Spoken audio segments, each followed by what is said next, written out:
IIT BHU Varanasi का 13वां दीक्षांत समारोह 28 अक्टूबर को स्वतंत्रता भवन में हुआ। इस कार्यक्रम में 1954 छात्रों को उनकी डिग्री दी गई। केंद्रीय शिक्षा मंत्री धर्मेंद्र प्रधान मुख्य अतिथि थे और कार्यक्रम की अध्यक्षता बोर्ड ऑफ गवर्नर के चेयरमैन पद्मश्री डॉक्टर कोटा हरियाणन ने की। समारोह में 8 पूर्व छात्रों को उनकी उपलब्धियों के लिए विशेष पुरस्कार दिए गए। आईआईटी बीएचयू देश की एक बहुत ही पुरातन गुणात्मक इंस्टीट्यूशन है।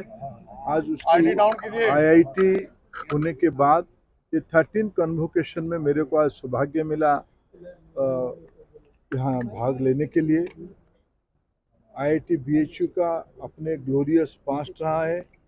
भारत सरकार राष्ट्रीय शिक्षा नीति 2020 को पूरी तरीके से अमल करने के लिए पूरा कोशिश कर रहा है।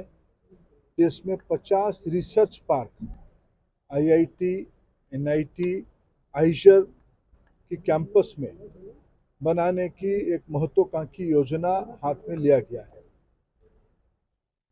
आज जब 2014 में प्रधानमंत्री मोदी जी दायित्व लिए थे, तब देश में गिने चुने संख्या में स्टार्टअप होते थे। आज वो बढ़ के 1,40,000 की संख्या क्रॉस कर चुकी है, नंबर क्रॉस कर चुकी है। ज़्यादातर ये संस्था, ज़्यादातर स्टार्टअप भारत की किसी न किसी एकेडमिक इंस्टीट्यूशन से ही निकलते हैं।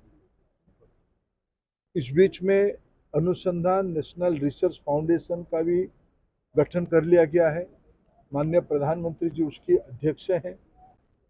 देश में रिसर्च को और जोर देने के लिए, रिसर्च लोक कल्याण के लिए, नेशनल प्रायोरिटी के लिए 2047 तक विकसित भारत लक्ष्य पूरा करने के लिए युवाओं की इस देश में, मेधावी विद्यार्थियों की इस देश में हम नेशनल प्रायोरिटी को रिसर्च में कैसे लाएं, प्रायोरिटाइज करें, उसके अंदर इनोवेशन बने, नया एंटरप्रेन्योर कैपेसिटी बढ़े, नया वेल्थ क्रिएशन हो, उसी पे भारत सरकार की जोर है। प्रधानमंत्री जी फ्रंट से उसको लीड कर रहे हैं।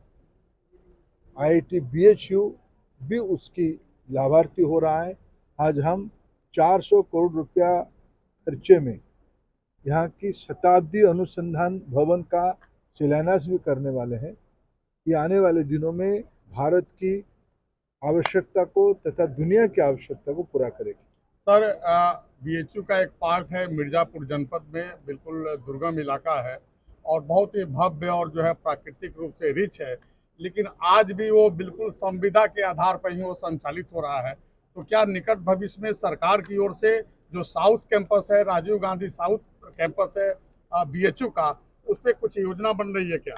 अभी तो प्राथमिकता है बीएचयू का ये जो 3 की मूल कैंपस, और इन दिनों में पिछले 10 साल में एम्स स्तर पे जो हॉस्पिटल इकोसिस्टम यहाँ डेवलप हो गया है, ये सारे तीनों को कैसे विद्यार्थियों के लिए, मरीजों के लिए तथा विशेष एडवांस रिसर्च के लिए कैसे डेडिकेट करें, ये हमारी प्रायोरिटी है। प्रधानमंत्री ने डिजिटल अरेस्ट की बात की है। सर, बीएचयू 3 साल से बिना एग्जीक्यूटिव काउंसिल के चल रहा है। क्या काम तो हो ही रहा है, जल्दी हो जाएगा। सर, प्रधानमंत्री ने डिजिटल अरेस्ट की कही है, क्या इसको कैसे देखते हैं? तो माननीय प्रधानमंत्री जी ने सही कहा, भारत दुनिया में एक डिजिटल सुपर पावर बनते जा रहा है। उस समय में उसके जो नए नए चैलेंजेस सामने आ रहे हैं, इसको भी हमें गहनता के साथ अध्ययन करना पड़ेगा, उसकी नए नए चुनौतियों को सामना करना पड़ेगा। प्रधानमंत्री जी की उस आह्वान देश की डिजिटल वर्ल्ड से जुड़े हुए लोगों को सोचने के लिए एक नया रास्ता बता रही है। सर, आईआईटी से लेकर